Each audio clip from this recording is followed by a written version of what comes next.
আর সবচেয়ে বড় সন্ত্রাস কারা জানেন? আপনি তো মনে করেন অস্ত্র নিয়ে যারা টেন্ডারবাজি করে এরা সন্ত্রাস, এরা সন্ত্রাস।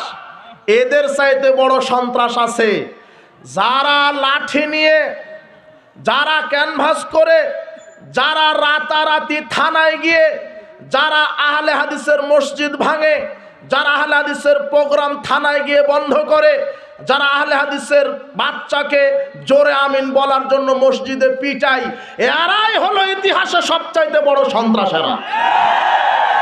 এরা হলো সবচাইতে বড় সন্ত্রাস। এই কাঠমোল্লা বেদাতি এত হারামখুর, এই হারামখুর জাতে মাতাল তালে ঠিক এ ফতোয়া মারা দিছে ওহাবিদের পিছনে সালাত হবে না। ওহাবি কারা? যারা 12 তাকবীরীদের সালাত আদায় করে, যারা জোরে আমিন বলে, যারা রাফালিয়া দিন করে, যারা পায়ের সাথে পা মিলাই, এরা হলো ওহাবি। এদের পিছনে সালাত আদায় করা যাবে না। কিন্তু বেটা ও হজ করতে গিয়ে কাবা ঘরে ঠিকই ওহাবিদের ইমামের পিছনে সালাত আদায় করে আসে। কত কাঠমোল্লা, ওর ফতোয়াতে ওর হজি বাতিল। কথা বুঝেননি? ও ভাবেইনি কোনোদিন যে ফতোয়া টিকবে কিনা। আবার এক কাঠমোল্লা বলছে আমি কষ্ট পেয়েছি, এই বেদাতিকে আল্লাহ হেদায়েত দান করুন। দিবে কিভাবে?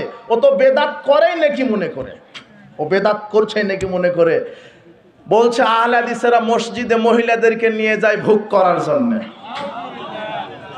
সহিহ বুখারীর 843 নম্বর হাদিস, আল্লাহর নবী বলছেন, শোনো, ইজাস্তাজানাত আহাদিকুম ইমরাআতান, যদি তোমাদের স্ত্রীগণ মসজিদে 5 ওয়াক্ত সালাতের অনুমতি চায়, তাহলে তোমরা ফালা ইয়ামনাহা, তাহলে মহিলাদেরকে মসজিদে যেতে বাধা দিও না।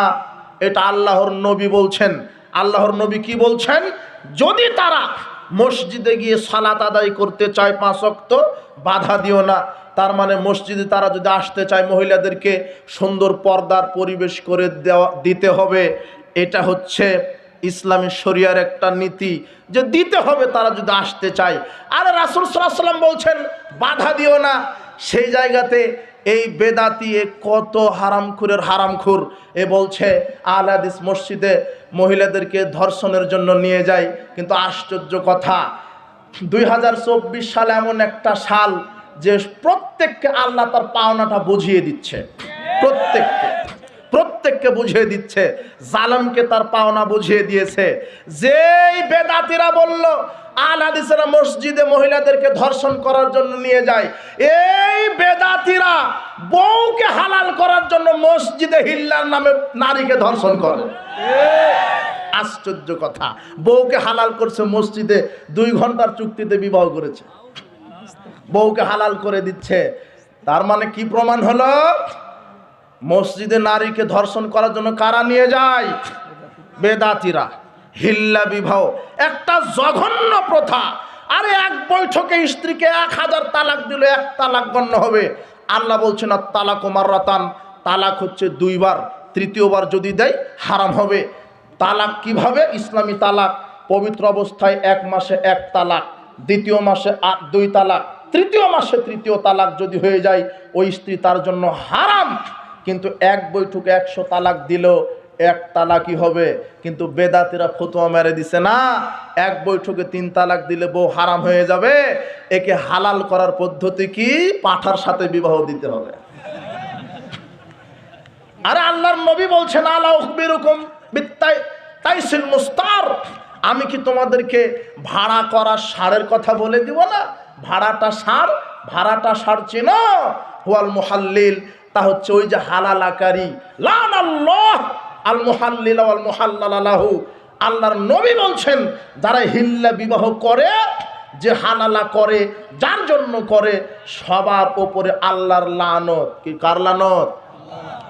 আশ্চর্য কথা, স্ত্রীকে এক বৈঠকে 100 তালাক দিয়েছেন না, 1 মাসের জন্য হারাম। দ্বিতীয় মাস আপনি ফেরত নিতে পারেন।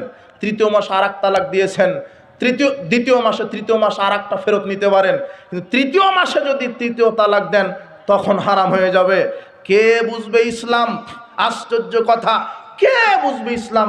আকীদা মানহাজ বুঝে না, শুধু কোরআন হাদিসের যেটা ভুল ব্যাখ্যা করে জাতিকে পথভ্রষ্ট করে দিচ্ছে।